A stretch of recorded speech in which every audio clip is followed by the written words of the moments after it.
हे welcome students, कैसे हो आप सभी। आपका स्वागत है हमारे इस यूट्यूब चैनल अपने चैनल पे। तो आज की वीडियो में जानूंगा कि फिजिक्स के बहुत ही वीवीआई क्वेश्चंस, अति महत्वपूर्ण क्वेश्चंस देखेंगे जो कि काफ़ी एग्जाम के तरफ से बहुत ही वीवीआई क्वेश्चंस माना जाता है और एग्जाम में बराबर पूछे जाते हैं। ठीक है, तो मोस्ट इंपॉर्टेंट क्वेश्चंस आज की वीडियो में दिखाई दे पड़ेगा आप सभी को। ठीक है, तो अभी का क्वेश्चंस क्या कह रहे हैं कि मानव नेत्र क्या है ना। अभी क्वेश्चंस मेरे क्या करे मेरे प्यारे दोस्त, मानव नेत्र क्या है तथा इसका स्वच्छ नामांकन चित्र कैसे बनाएंगे। ठीक है, तो आपको शायद इससे पहले आ रहा होगा या नहीं आ रहा होगा, तो आज मैं सिखा दूंगा आपको कि मानव नेत्र का स्वच्छ नामांकन चित्र आखिर कैसे बनाएंगे। ठीक है, तो मानव नेत्र आखिर कहते हैं किसको, तो मानव नेत्र या आंख है ना। देखिए मेरे प्यारे दोस्त, मानव नेत्र या आंख है ना, प्रकृति के दिया गया एक ऐसा वरदान है। क्या है? एक ऐसा वरदान है जो प्रकाशीय यंत्र का कार्य करती है। क्या करती है? प्रकाशीय यंत्र का कार्य करती है। मानव नेत्र गोलीय होते, क्या होते हैं? गोलीय होते हैं। इस गोले को क्या कहते हैं? नेत्र कहते हैं। ठीक है, तो ये इसका स्वच्छ नामांकन चित्र हो गया मेरे प्यारे दोस्त, देख पा रहे हैं आप।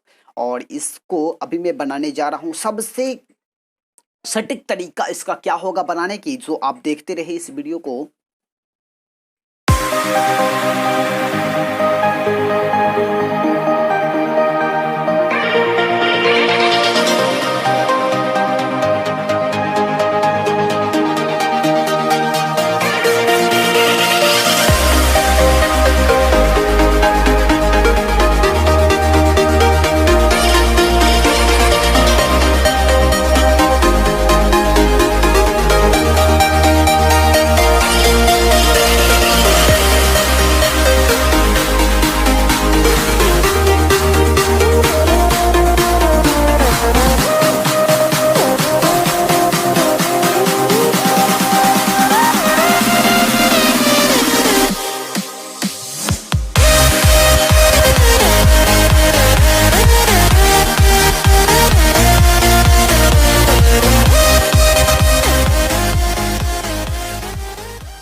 तो फाइनली आप समझ गए होंगे कि मानव नेत्र आखिर बनाएंगे कैसे। तो उस तरह से आप फॉलो करिए। इस तरह अभी वीडियो में आपने देखे हैं कि मानव नेत्र या मानव नेत्र का फिगर कैसे बनाएंगे, उस वीडियो को आप फॉलो करो और इसका प्रैक्टिस बराबर करते रहो। जितना भी फिगर मैं बताते जा रहा हूँ उसका प्रैक्टिस सबसे बड़ा इंपॉर्टेंट रोल अदा करती है। ठीक है, तो इसका प्रैक्टिस आप छोड़े बिल्कुल नहीं, तो इस प्रैक्टिस को आप रखे रहे। श्वेत पटल आखिर कहते हैं कि इसको, तो नेत्र गोलक के सबसे बाहरी परत जो श्वेत है ना, जो श्वेत मोटे तथा अपारदर्शी चमड़े की बनी होती है, जिसे श्वेत पटल कहते हैं। क्या कहते हैं मेरे प्यारे दोस्त, ध्यान में रखो, जिसे क्या कहते हैं? श्वेत पटल कहते हैं। अब बात करते हैं कॉर्निया क्या है। श्वेत पटल का अगला कुछ उभड़ा हुआ भाग जो क्या होते हैं? पारदर्शी होता है, वह क्या कहलाती है? कॉर्निया कहलाती है। इस बात सबको ध्यान में रखो मेरे प्यारे दोस्त। अब बात करते हैं कॉराइड किसे कहते हैं। श्वेत पटल के नीचे गहरे भूरे रंग की परत को, श्वेत पटल के नीचे गहरे भूरे रंग की परत को क्या कहती है? कॉराइड कहते हैं। अब बात करेंगे, बहुत भी क्वेश्चन है मेरे प्यारे दोस्त, कि आइरिस या परितारिका कहती है किसको आखिर? आइरिस या परितारिका कहते हैं किसको? तो आइरिस या परितारिका में देखिए मेरे प्यारे दोस्त, कह रहे हैं कि कॉर्डाइड की परत है ना, कॉर्डाइड की परत आगे आकर दो परतों में बढ़ जाती है ना। कॉर्डाइड की परत आगे आकर दो परतों में बढ़ जाती है। तो आगे वाली परत जो होती है, आगे वाली परत को सिकुड़ने या फैलने डायफ्राम के रूप में रहते हैं, उसे क्या कहते हैं? आइरिस या परितारिका कहते हैं। अब बात करेंगे नेक्स्ट क्वेश्चन। नेक्स्ट क्वेश्चन बहुत ही इंपॉर्टेंट है। कह रहा है सिलेडी मांसपेशियां क्या है? पछवावी या सिलेडी मांसपेशिया से आप क्या समझते हैं? ये क्वेश्चन से बराबर एग्जाम में पूछे जाते हैं। तो आइए हम इसके बात करते हैं आंसर्स के। क्वेश्चन देखो, सबसे पहला बात एग्जाम में जाना ना, तो सबसे पहला बात इसके क्या करना है, यहाँ पे स्टार लगा देना। ठीक है, स्टार लगा करके इसको अंडरलाइनिंग करनी है। अंडरलाइनिंग लगा करके इसके बाद क्या करना है, इसको एक लाइन छोड़ करके यहाँ से लिखनी है आपको। ठीक है, सबसे इसी तरह लिखो। ठीक है, ध्यान में माइंड में सेट कर लो कैसे लिखनी है। ठीक है, तो देखो, कॉर्डाइड की परत आगे आकर दो परतों में बढ़ जाती है, तो क्या होती है कि पीछे वाली परत जो होती है सिलेडिया मांसपेशिया, सिलेडी मांसपेशिया कहलाती है ना। आगे वाली परत जो होती है क्या कहलाती है? आइरिस या परितारिका कहलाती है। और पीछे वाली परत जो होती है सिलेडी या पछमावी पेशियां कहलाती है। ओके मेरे प्यारे दोस्त, चलिए सॉल्व हो गया होगा। अब बात करते हैं दृष्टि पटल या रेटिना से आप क्या समझते हैं। बहुत ही बीबीए क्वेश्चन है और इस क्वेश्चन को इग्नोर करने के लिए तो कुछ है ही नहीं। ठीक है, तो देखो, रेटिना या दृष्टि पटल आखिर कहते हैं, तो आंख की दीवार है ना, आंख की दीवार की सबसे आंतरिक परत को क्या कहते हैं? रेटिना कहते हैं। याद रखो, ऑब्जेक्टिव बराबर क्वेश्चन पूछा जाएगा कि आंख की दीवार की सबसे आंतरिक परत को क्या कहते हैं। ऑप्शन दे देगा रेटिना, ऑप्शन दे देगा बाद में बी में दे देगा कॉर्निया, यानी इस तरह के बहुत सारे ऑप्शन दे देगा, उसमें रेटिना रहेगा। तो आप किसी में मार्कअप करना, ए या बी में, तो इसमें ए में दिया रहेगा रेटिना, तो ए में मार्कअप कर लेना। बोले तो ए रेटिना या दृष्टि पटल कहीं भी रहेगा तो मैं उसको ढूंढ करके आंसर बना। ठीक है, चलिए बात करेंगे नेक्स्ट क्वेश्चन। नेक्स्ट क्वेश्चन से मेरा बहुत ही इंपॉर्टेंट है। नेक्स्ट क्वेश्चन कह रहा है कि पुतली क्या है ना। पुतली के बारे में जानते हैं। सबसे पहला बात, इसका स्वच्छ नामांकन चित्र भी कभी कभी 2 नंबर में पूछे जाते हैं, तो उसका बनाना भी पड़ता है। देखो सबसे पहला बात, पुतली कहते हैं किसको, तो परिताड़िका के बीच में एक छिद्र होता है। क्या होते हैं मेरे प्यारे दोस्त, परिताड़िका के बीच में एक छिद्र होता है जिसे क्या कहते हैं, पुतली कहते हैं। पुतली हमेशा काला दिखता है। क्या दिखते हैं, काला दिखते हैं, क्योंकि पुतली से आंख के अंदर गया प्रकाश परावर्तित होकर क्या होकर, परावर्तित होकर बाहर नहीं निकल पाता। परितारिका के फैलने सिकुड़ने से पुतली छोटी बड़ी होती है ना। पुतली का आकार आंख में प्रवेश करने वाले पुतली का आकार जो होती है आंख में प्रवेश करने वाले प्रकाश की मात्रा को नियंत्रित करती है। तो देखिए मेरे प्यारे दोस्त, ये हो गया मेरा पुतली।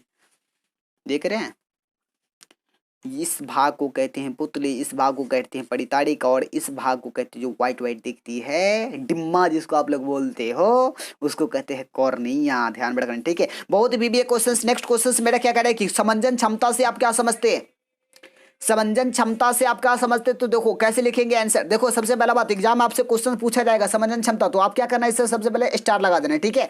इसको अंडरलाइनिंग करना है। क्या करना है, अंडरलाइनिंग करना, और इस तरह एक लाइन छोड़ करके यहां से लिखने स्टार्ट करना है, ठीक है। कि नेत्र की ऐसी क्षमता जिसके अंतर्गत नेत्र लेंस की फोकस दूरी अपने आप बदलती रहती, क्या होती रहती है, बदलती रहती है। नेत्र की ऐसी क्षमता को समंजन क्षमता कहते हैं। बहुत ही अच्छा क्वेश्चन है, इंपोर्टेंट क्वेश्चन है, आप इसे बिल्कुल इग्नोर न करें। याद कर लो, अभी याद कर लो अभी, और अच्छा लगता है तो लाइक करो, कमेंट करो, शेयर करो। अभी आपसे मैं एक क्वेश्चन पूछ रहा हूं कि अस्पष्ट दृष्टि की न्यूनतम दूरी क्या होती है, कमेंट कीजिए। और एक क्वेश्चन है और कि अस्पष्ट दृष्टि की अधिकतम दूरी क्या होती है, दोनों का आंसर कमेंट करके बताइए फटाफट, क्या होगा इसका राइट आंसर, ठीक है। चलिए नेक्स्ट क्वेश्चन क्या कह रहे हैं, नेक्स्ट क्वेश्चन मेरा क्या कह रहा है, नेक्स्ट क्वेश्चन यही कह रहा है कि दृष्टि दोष क्या है तथा या कितने प्रकार के होते हैं, प्रत्येक को वर्णन करें। बहुत ही बीवीआई क्वेश्चन है, कभी कभी 5 नंबर में क्वेश्चन पूछ देते हैं, और पहले तो 3 नंबर क्वेश्चन पूछे जाते हैं 3 नंबर में, तो 3 नंबर क्वेश्चन सब पूछना बंद हो गया एग्जाम में, तो 2 नंबर क्वेश्चन पूछते हैं, या तो 5 नंबर या 6 नंबर क्वेश्चन आते हैं फिजिक्स का। तो देखो मेरे प्यारे दोस्त, क्या होता है कि दृष्टि दोष कहते हैं किसको, दृष्टि दोष। स्वस्थ नेत्र बोले तो एक सामान्य नेत्र किसी कारण बस दूर या निकट की वस्तु को देखने की क्षमता क्या कर देती है, खो देती है। स्वस्थ नेत्र किसी कारण बस निकट या दूर की वस्तु को देखने की क्षमता क्या कर देती है, खो देती है, जिसे दृष्टि दोष कहते हैं। बहुत सटीक तरीका है लिखने की, ठीक है, और एग्जाम में आप इसी तरह लिखेंगे, ठीक है। सबसे पहला बात, इसका यह मुख्यतः कितने प्रकार के होते हैं, तो 4 प्रकार के होते हैं। पहले निकट दृष्टि दोष, दूसरा दूर दृष्टि दोष, तीसरा जरा दृष्टि दोष, चौथा अबिंदुकता दृष्टि दोष। निकट दृष्टि दोष कहते हैं किसको, तो नेत्र की वैसी क्षमता जिसके अंतर्गत निकट की वस्तु, नेत्र की वैसी क्षमता जिसके अंतर्गत निकट की वस्तु अस्पष्ट दिखाई देती है परंतु दूर की वस्तु स्पष्ट दिखाई नहीं देती है, जिसे निकट दृष्टि दोष कहते हैं मेरे प्यारे दोस्त। अब बात करेंगे चलिए अब बात करेंगे दूर दृष्टि दोष क्या है। दूर दृष्टि दोष नेत्र का वैसा क्षमता है ना, नेत्र की वैसी क्षमता जिसके अंतर्गत निकट की वस्तु स्पष्ट दिखाई नहीं देती है तथा दूर की वस्तु दिखाई देती है, जिसे क्या कहते हैं, दूर दृष्टि दोष कहते हैं। एक बहुत ही विवेक क्वेश्चन आ रहा है आपके सामने कि निकट दृष्टि दोष के कारण निवारण तथा है ना, निकट दृष्टि दोष से पीड़ित व्यक्ति को किस लेंस के चश्मे का व्यवहार करना चाहिए, किस लेंस के चश्मे का उपयोग करनी चाहिए। सबसे पहला बात ये आ रही है, तो निकट दृष्टि दोष के 2 कारण है। क्या है मेरे प्यारे दोस्त, निकट दृष्टि दोष के 2 कारण है। पहला कारण क्या बता रहा है कि नेत्र गोलक का आवश्यकता से अधिक लंबा हो जाना, अर्थात उसके बीच की दूरी का बढ़ जाना। दूसरा क्या बता रहा है, नेत्र गोलक का आवश्यकता से अधिक मोटा हो जाना, नेत्र गोलक का आवश्यकता से अधिक मोटा हो जाना, अर्थात नेत्र लेंस की फोकस दूरी घट जाना। ओके, बहुत ही बीबीआई क्वेश्चन ये बता रहा है आपको कि निकट दृष्टि दोष से पीड़ित व्यक्ति को किस लेंस के चश्मे का प्रयोग करना चाहिए। कमेंट बताइए, अगर कमेंट आप सही कर रहे हो तो उसका राइट आंसर आने वाले वीडियो में सबसे आपका नाम लिया जाएगा, ठीक है। तो देखिए, निकट दृष्टि दोष से पीड़ित व्यक्ति को किस लेंस के चश्मे का प्रयोग किया जाता है, तो निकट दृष्टि दोष से पीड़ित व्यक्ति को हमेशा अवतल लेंस के चश्मे का प्रयोग किया जाता है। और दूर दृष्टि दोष से पीड़ित व्यक्ति को किस लेंस के चश्मे का प्रयोग किया जाता है, तो उत्तल लेंस के चश्मे का प्रयोग किया जाता है। ये माइंड में सेव कर लो, जहां भी रहे वहां भी याद रहे, क्वेश्चंस इस तरह याद रखो, ठीक है। चलिए अब बात करेंगे नेक्स्ट क्वेश्चन मेरा क्या कह रहा है। नेक्स्ट क्वेश्चन ये कह रहा है मेरे प्यारे दोस्त, तो आपने यहाँ नोट में देख पा रहे होंगे कि अवतल लेंस के चश्मे का प्रयोग करने से निकट दृष्टि दोष को दूर किया जा सकता है। ओके मेरे प्यारे दोस्त, अब बात करेंगे नेक्स्ट क्वेश्चन मेरा क्या कह रहे हैं। नेक्स्ट क्वेश्चन ये कह रहा है कि दूरदृष्टि दोष के कारण तथा उपचार को लेकर, दूरदृष्टि दोष के कारण तथा उपचार बीएम क्वेश्चन बोले तो बोर्ड मॉडल क्वेश्चन है और ये क्वेश्चन काफी इंपॉर्टेंट है। ठीक है, तो कैसे लिखे, सबसे पहला बात कह रहा है कि दूरदृष्टि दोष के कितने कारण होते हैं, 2 कारण है। पहला कारण में लिखेंगे कि नेत्र गोलक आवश्यकता से अधिक छोटा हो जाना, अर्थात रेटिना और नेत्र लेंस के बीच की दूरी कम जाना, है ना। दूसरा क्या बता रहा है कि नेत्र गोलक आवश्यकता से अधिक पतला हो जाना, अर्थात नेत्र लेंस की फोकस दूरी बढ़ जाना, है ना। अब बात करेंगे नेक्स्ट, इसी क्वेश्चंस का नोट में क्या बता रहे हैं कि दूरदृष्टि से पीड़ित व्यक्ति को, दूरदृष्टि वाले व्यक्ति को उत्तल लेंस के चश्मे का प्रयोग करना चाहिए। कुछ समय पहले आपसे मैं यही बात बताया था कि दूरदृष्टि दोष से पीड़ित व्यक्ति को किस लेंस के चश्मे का प्रयोग करना चाहिए, तो हमेशा का हमेशा उत्तल लेंस के चश्मे का प्रयोग करना चाहिए। ओके मेरे प्यारे दोस्त, चलिए नेक्स्ट क्वेश्चन की बात करते हैं। आज की वीडियो में मैं जितना भी क्वेश्चंस की बातें करूंगा सारे के सारी अति महत्वपूर्ण प्रश्न है, मोस्ट वीवीआई क्वेश्चंस है, तो आप इस वीडियो को ही इग्नोर मत करो। क्वेश्चंस को करो या ना करो, इस वीडियो को अगर इग्नोर करके जा रहे हो तो आपका कई मार्क्स एग्जाम में छूट सकते हैं। ठीक है, अगर आप इस तरह का क्वेश्चंस का पीडीएफ लेना चाहते हैं तो डिस्क्रिप्शन में टेलीग्राम का लिंक दिया हुआ है, चुपचाप वहां जाकर के डिस्क्रिप्शन के लिंक पर क्लिक करें और फटाफट टेलीग्राम ग्रुप ज्वाइन कर ले। ठीक है, कहीं ना कहीं आप देर कर रहे हैं इसके बारे में। ठीक है, तो वहां से आप सारे के सारे क्वेश्चंस ले सकते हैं।